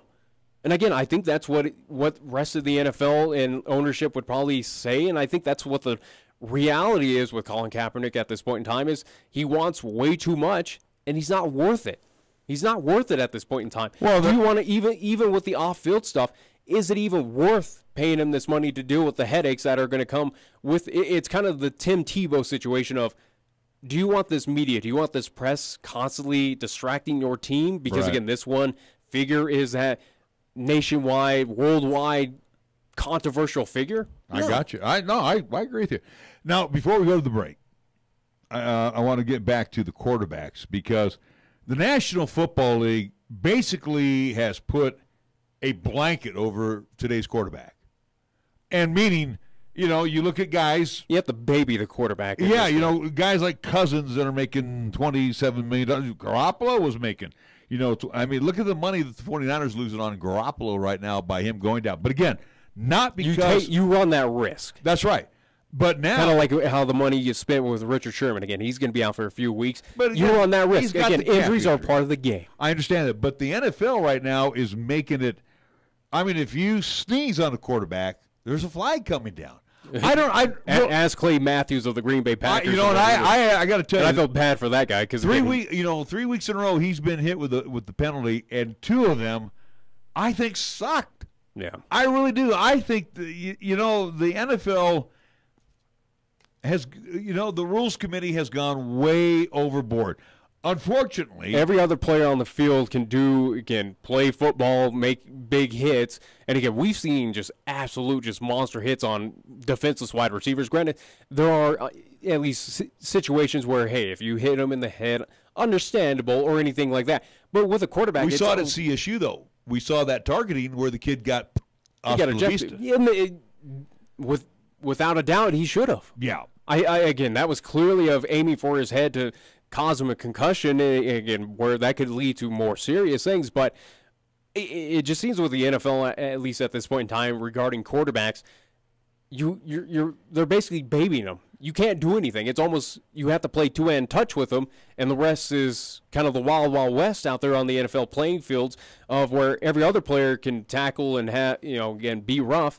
But when it comes to quarterbacks, whoa, hold on now. You can't do you can't cough. You can't even talk to him without getting a penalty. It's interesting in this day and age of an NFL. It's a serious issue right now that the NFL needs to address. And I understand that. And protecting the NFL quarterbacks should be the offensive lines of those respective teams. But again, I'll say it as I've been saying it for at least a couple segments here, is these players, high school, college, pros, they all know what comes with any territory. And it's not even football. It comes with any sport. You run the risk of injury. Yeah. It happens. Yeah, it's going to happen. So I don't know why we have to be this. Again, I think absolutely you focus in and put more effort on at least QB protection with your offensive line. If he's getting banged up, if he's getting beaten up, if he's injured, like for instance with Jimmy G or whatever, hey, that's that offensive line's fault. Those linemen should be punished. And again, not saying that they should get a flag or anything, but it's, hey, that's your job. That's your responsibility. You're supposed to protect this guy. You're not doing it. You caused him an injury. And I go back, obviously being much older than you, and I look back at the grittier type of quarterbacks in the day. Joe Kapp when he was with the Vikings, and Roman Gabriel when he did his deal with the Rams. I mean, these were big, strong guys, but they weren't taking off and running. Granted, nowadays. But what I'm saying is, most of the quarterbacks of yesteryear were the pocket guys, maybe scrambled a little bit, but very seldom were taking off and running. A lot of these the game has now, evolved. Yeah, a lot of these quarterbacks now, it's easy for them just to take off and run, and then they slide, and whatever the case may be. But the thing is now, when a quarterback's in the pocket and the blitzes are coming in, and again, defensive experts are part of the game as well. I mean, geez, what more do we got to do to baby the game? Like I said, we might as well put flags of the quarterback. Yeah. And I think what happened to Clay Matthews, not last weekend, but the weekend before, I think sucks. And again, now his hands are tied. What can I do and what can't I do? And again, that kind of gets into your psyche of almost, especially for a player like Clay Matthews, of, hey, I've been taught to play this way. I've been taught to tackle. And how many years has he been in the NFL? I'm just saying it kind of alters of, well, now a little bit of hesitation of, well, here's the quarterback in front of me. What do I do? I mean, I can't hit him here. I can't hit him there. You almost kind of second guess yourself of, ugh. Again, as we're talking like milliseconds of decision making, where a player like that has to go, well, if I do this, I'll get a penalty. If I do that, I get a penalty. What do I do here? I mean, do I tackle him? Do I just try to go for an interception? Do I just try to jump up in front of him? I mean, it kind of affects those players' psyche of, I've been taught like this for however many years. NFL, you're now changing everything and altering it year by year by year, where I don't know what I can do right now. Nothing has been outlined. Everything, it's almost like I can't hit this guy. So what do I do where I've been taught to, again, what is your sole, especially on the defensive side, what is your sole purpose? You're trying to stop whoever has the ball. You're trying to tackle whoever has the ball. Well, if it is at least quarterback. And you look at the stats, and there's those stats of how many times he's been hurried and how many times he's been knocked down. But now if you knock him down, you might get flagged for roughing the passer. Again, in my opinion, it does affect the psyche of these players out here where, again, they now have to reevaluate of, well, in that situation, what do I do here? Again, if I don't want to cost my team a penalty where it's going to be 10, 15 yards determined on, personal foul or blah, blah, blah, they have to almost second guess themselves where they've been taught in a specific way. Again, we're talking since probably as a child of, hey, here's what you can and can't do. But now the NFL kind of has this gray area of, well, you can do this, but probably not like this, and you can hit them here, but got to be a little bit inches above here, and don't hit them in the legs. It's very confusing, and right now it's a growing issue, and I don't blame the defensive players who have this issue against the quarterbacks. Yes, quarterbacks, I'll absolutely agree that are being babied. Again, they are being overly protected in the NFL. It's a growing problem, and will the NFL address it? Hopefully. Again, everything we try to ask them to resolve, which is kind of a growing problem across the league, they have yet to, or they kind of flip-flop on decisions. I don't have a whole lot of confidence, but it's something that Goodell and a lot of boards, maybe a lot of officiating and crews as well, they need to get on one page and determine of, hey, all right, let's not be overly aggressive, but also too, it's fair enough that the defensive players. Here's what's happening: the NFL is already walking a thin line with fans. All right, and I mean, yeah, you look at all the stadiums and they're packed and everybody's having a grand old time. Packed enough. I mean, yeah, but my point is, how many more fans do you want to push away from the game? You know what? The XFL is just kind of licking their chops right now. I understand that, but Vince McMahon is not going to say, "Come on in and clobber the quarterback." He wants football. No, but I think football to be the way it used to be. I wouldn't doubt that the XFL, along with Oliver Luck as commissioner over there, and again Vince McMahon as the owner of it, I would not doubt, because they have been meeting, and again they are a board right now that is trying to. They're looking at the NFL and seeing all these issues and problems, and guess what? They're reaching out to fans and going, hey, here's what are you upset about? They're reaching out to players going, all right, is this fair? What do we need to do to change the game? What would make you happy as a player? Again, I think the XFL, this is perfect opportunity. I think this is coming at the perfect time for that other league to learn of going, all right, here's what the NFL's doing wrong. Here's what the NFL's doing right. Here's our opportunity to alter it and bring over those fans that are leaving in droves of the NFL product to come on by and watch ours. I think right now, I'm excited to see what the XFL does. Again, we're a year and a half away again, as it's suggested, of 2020. But right now, the NFL does have issues. It's not addressing them, at least in a time frame that is at least acceptable in my end as a fan. Where, yes, come 2020, if I have to choose between NFL or XFL, sorry. If XFL is putting on a better product, I'll go, yeah, NFL. I don't care anymore. I'll still cheer on the 49ers, but the rest of the product, I don't care. But the XFL, hey, if you guys figure out things and you get everything correct of what I want as a fan to watch, again, football, where we're just playing old school, at least just normal football, absolutely, you'll get my eyes and attention. Where the World Football League failed, the United States Football League failed, the first XFL failed, this is the fourth try to unseat the National Football League. And this is amazing. The National Football League has been on a downward spiral. It continues to go downward. Television viewing is down. You say stands are not fully filled anymore.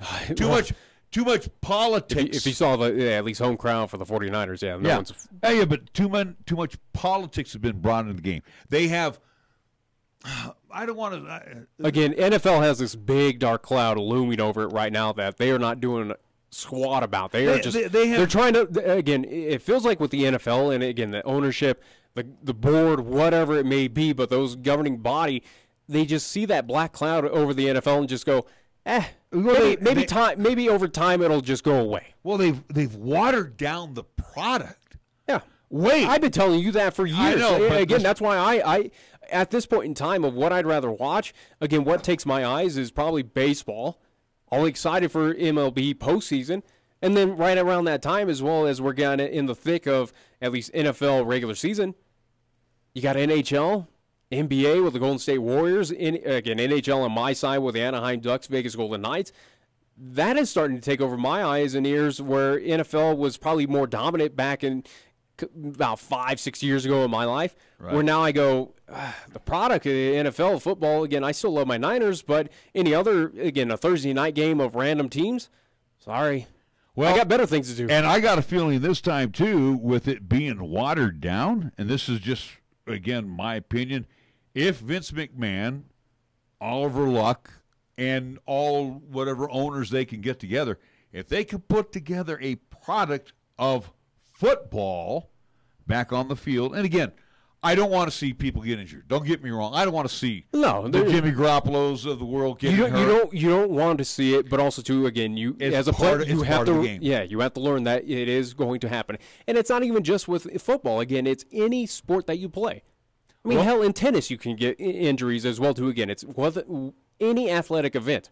So what is anything different for the NFL of where baseball can run into major injuries? NHL can run into at least season-ending injury. But what I'm saying is that, like I said, they've watered down this product so bad. If the XFL does this right, I think the NFL is going to be in some serious problems, but I think you're going to see some stars. We're so far away. I know, but we're going to see some of the big stars say, like Clay Matthews, and I'm just throwing that out there. Clay Matthews saying, I want to play my game of football, and I'm tired of being ruled to death. And that's what they're doing. They're ruling them to death right now. Well, NFL, you have, a year and a half, at least until what is expected in 2020 for the XFL to come out to address that. If you do not by that time, which, again, with the NFL, I don't have confidence that they will, it could be Roger Goodell. It could be a serious situation where, you do have players jump ship going, sorry, NFL, I don't like the way this is being played. I'm going to go over there where they're going to allow me to play football as I've been taught to play. Right. All right, we're going to take a timeout. We'll come back. Hey, there was football last night. There was also Major League Baseball. Man, I was up late last night. We'll be back after these words. If it happens on the diamond, the hardwood, the field, or even the ice, we'll talk about it on Wyoming Sports Talk today. Hi, this is Nick Peretti inviting you to join Larry Peretti and myself each weekday from 3 to 5 p.m. as we, along with our special guests, talk sports locally, regionally, and nationally. And you can chat with us too at 307-514-1071. It's Wyoming Sports Talk today only on 1480 KRAE, and you can stream live with us at 1480krae.com. At Platte Valley Bank, we believe it shouldn't cost you money to access your money. That is why we offer free ATMs anytime, anywhere. Whether you are across town or traveling abroad, there won't be an added expense to access the funds in your Platte Valley Bank account. Free ATMs are just one of the great benefits of banking with us. Stop by and talk to one of our friendly associates to discuss what else Platte Valley Bank has to offer. Platte Valley Bank, member FDIC. You can count on Platte Valley Bank.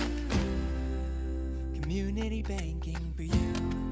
The The Army National Guard is committed to keeping the country safe and our communities secure. Composed of hundreds of thousands of citizen soldiers from all walks of life, the Guard is always ready to respond to local or national emergencies. We protect the homeland. We're always there when called upon, and in every state and territory, we stand guard for our communities. To learn more, log on to NationalGuard.com. Sponsored by the Wyoming Army National Guard. Aired by the Wyoming Association of Broadcasters and this station. Due to our stormy season this summer, Jolly Rogers RV Sales and Service is offering you a hail of a deal on a wide variety of travel trailers, including toy haulers. Get up to an additional 50% off MSRP on Jolly Rogers' already low prices. Check out their new and used inventory. Damaged or not, you can still travel in style. Call Jolly Rogers RV Sales and Service today, your exclusive Jayco dealer, at 634-8457. See them at 6102 U.S. Highway 30 or go to jollyrogersrv.com. When you say Mondello Pizzeria, think authentic Italian. When you say Mondello Pizzeria, think made fresh from scratch. When you say Mondello Pizzeria, think great pizza, delicious Philly cheesesteak, superb hot and cold Italian sandwiches, meatballs, sausage, and special subs, calzones, crisp salads, and great service. When you say Mondello's Pizzeria, think unmatched Italian taste. Mondello's Pizzeria, 1507 Stillwater Avenue, your only true Italian stop for lunch or dinner. Cosmetic surgery, is it right for you? Cosmetic surgery can help individuals enhance their appearance and move forward with a renewed sense of confidence. Dr. Joseph Luby at Cheyenne Regional is a board-certified plastic surgeon with 20 years of experience performing reconstructive and cosmetic procedures including breast lifts, facelifts, liposuction, and more. To schedule a consultation, call 307-638-8987 or visit CheyenneRegional.org/appointments. Cheyenne Regional, we inspire great health. First Tier Bank strives to remain competitive and offers some of the best CD rates in the community, as well as area banks and credit unions per Rate Watch reports. How does that make a difference to you? First Tier Bank can assist you in securing some of the best rates on CDs. They have a 16-month CD at an annual percentage yield of 2.33% and a 27-month CD at an APY of 2.74%. First Tier Bank offers the personalized customer service you've grown accustomed to and deserve. Plus, feel confident that your finances are taken care of by a responsible, knowledgeable staff.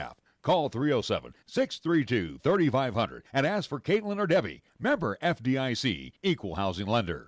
Here's the latest weather forecast on 1480 KRAE.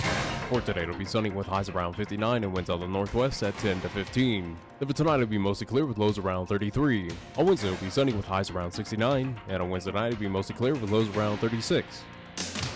When it comes to sports talk in Cheyenne, it's a whole new ballgame. Let's play ball! You're listening to Wyoming Sports Talk today, and it's only here on AM 1480 KRAE.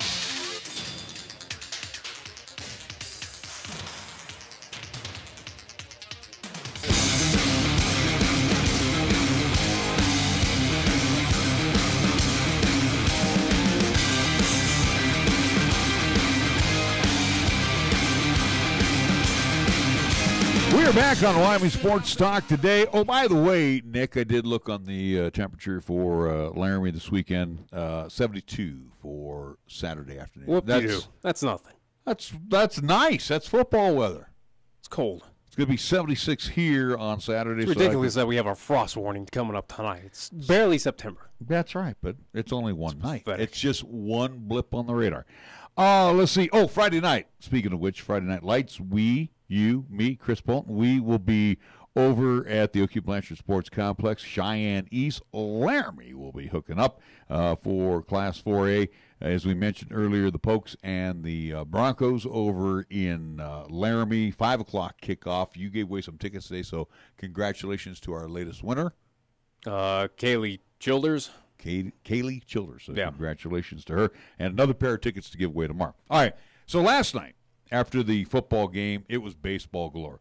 So maybe for you, I was on all three of the games that they showed. Again, I can't stand that the Dodgers are about to win it again. Well, the Rockies got a great pitching performance. I'll give John Gray his due.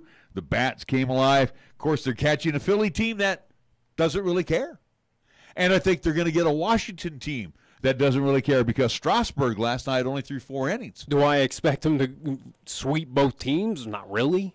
They should. I mean, realistically, neither. They're not going to. I really don't think so. I mean, neither team is not putting forth their A games right now or their A teams. All right. So hopefully for the Rocks, this should be you would think or you would hope will be a 7-game sweep. But yeah, again, in my opinion, the Rockies, their best shot. They're not winning the NL West. I think the Dodgers right now are too consistent. They're too good. They are taking advantage of it. Rockies will get help. The Rockies will get help to get in the playoffs because Milwaukee, and then they got to go to Chicago and wrap up. St. Louis does for 3 games. So the Rockies get a lot of help to get into the playoffs as a wild card. All right. But we'll see. As far as the Dodgers are concerned, again, I go off of what I've been saying for months. I don't think this Rockies team has enough. I think they put themselves well too behind the 8 ball to get back into things. Sure, they've fired up this time around against the Phillies. Go figure, as, again, part of this roller coaster ride that they put at least Rocky fans on. Hey, again, they could easily lose series. They could easily fall to the Philadelphia Phillies. Who knows with this team? You don't know what to expect. Again, at least with the Dodgers, they've been consistent. They've been getting it done. They're taking care of things against an Arizona team that has given up as much as I would have figured that Arizona would put up. And again, they put up a fight, but I don't think Arizona is going to take advantage in that series. But I don't have full confidence in. It's been this entire year of the Rockies you believe team. the Dodgers are going to win out? You believe they're going to win their next 5 games? 2 against the Diamondbacks, 3 against the Giants. Do you think the Giants are going to roll over and play dead for them? The Giants are already rolling over and playing dead as is. Again, they have nothing to fight for. The Giants right now, again, it is the start of at least it's the beginning of the end of the era out there in San Francisco again, where we saw with one GM where he stepped down. He might be reversing roles, but again, he's already stepped down. They're already changing the guard there in San Francisco. Okay. What tells you that those players, again, they're going to put. They got to earn a paycheck. Maybe some of the younger ones might, but again, is Bumgarner going to go out there and try to throw a perfect game against the Dodgers? I don't think so. No, he won't. He's not even scheduled to throw against the Dodgers. Stratton, Rodriguez, whoever, are they going to go out there and go, yeah, I'm getting a 9-game complete game shutout against the Dodgers? No, I really don't think. I would think Rodriguez might, because he's been the shining star of the Giants. What does he need to prove then? I don't know. Maybe just like I said, it's the Dodgers, and maybe there is that motivation that it's. I have no confidence that the Giants sweep the Dodgers. All right, but I'm saying though, they might take one out of that series, but they are not winning that. But the Rockheads, the Dodgers at this point in time, they're firing on all cylinders. They figured out things, and again, what happened? They took control of the NL West. Right. They're in complete lead again. A game and a half ahead, so that's nothing of great shakes. No, but the Rockies should, in my opinion, get some help from both the Brewers and the Cardinals. I think the Brewers really, if I'm any one of the teams in the National League right now, I don't want to face the Brewers. They scare me more than the Dodgers. They got good starting pitching, they got good middle relief, and they got a good closer. They're hitting, it's okay. It's not bad. Give me a series between Milwaukee and the Dodgers. I think the Dodgers have enough to get past that series. It depends if they get into a championship series. I don't know. I don't know. I really a DS, maybe. In a 5-game series, maybe. 7 games, Again, this is a Dodgers team that has just added more pieces. It's the same. Don't mean nothing though. I mean, they're getting some good pitching performances now. Like Ryu's pitching well. I mean, are you going to use that same argument with the Houston Astros? Oh, it doesn't matter. They got other teams. Houston knows how. They know what it takes to win. Mm-hmm. If anything, Houston, they added more pieces to that. Do you think anybody can beat Boston? I mean, you think Boston's going to be just a rollover and play dead team after winning 160 I don't think they'll be a rollover play dead, but guess what? We've seen teams like that have won 100 contests. Again, a Nationals team, a Dodgers team that can barely get out of the divisional series, let alone make it to the championship. The team I don't want to play right now in the American League is the A's. I really don't want to play them. All right. And again, the A's are doing the same thing as the Brewers. The A's have decent starting pitching. They've got good middle relief. But they're inexperienced when it comes to postseason play, though. That's true. That's what I'm just saying. Does it really make a difference, though? I think it does. I really do. You think by what happened last year with the Colorado Rockies? It was a one-game. It was a one-game. Okay, it's a postseason that Arizona took advantage. And supposedly they had their ace, John Gray, who's not the ace anymore. It's Kyle Freeland. And I guarantee you, if they get in that one-game playoff, it's going to be set up for Freeland. That's great, but again, I don't have confidence in this team if they make it at all. There's still no guarantee. They are still on the outside looking in at this point in time. I'm just saying, again, with especially in MLB, we know how these teams that are experienced know how to get it done in postseason play. Look at the Giants, 2010, 2012, 2014. They came from wildcard spots. No one believed them in any of those series, or at least any of those playoff stints. Yeah, they weren't the favored team, yeah. And again, who did they beat? They beat the vaunted Washington Nationals. They beat the St. Louis Cardinals. But again, they had experience, though. 2012, 2014, they had the same core that they brought in from that first championship of 2010. They had experience to win it, though. And again, they were not favored to. Again, that's why I'm just saying, I don't deny the Dodgers could probably go far. I don't deny that Houston could go far in the playoffs at this point in time. I don't have faith in the Rockies. There's no guarantee that they're even making it to the playoffs. And there's nothing wrong with your opinion on that. I'm not going to argue that. I'm just saying, I don't overlook teams that have been there and did it before. That's why I would rather worry about a Milwaukee team. I would probably worry about an Atlanta Braves team. Again, a lot of those players have not seen postseason play. They don't know what to expect. They don't understand where you look at those the films on these postseason plays where, hey, you see the media circus that gets garnered around. Again, all this crowd emotion, the noise, it's something that does affect those players out there. It's something unique. And in Colorado, they drove 30,000 last night. I mean, this team's in a pennant hunt, and you guys can't sell out Coors Field. What the hell's wrong with you down in Denver? Are you that lame? Anyway, we got to get going here. They're fast. Coming up tonight, Golden Age Radio Theater, Red Skelton times 2 from 8 until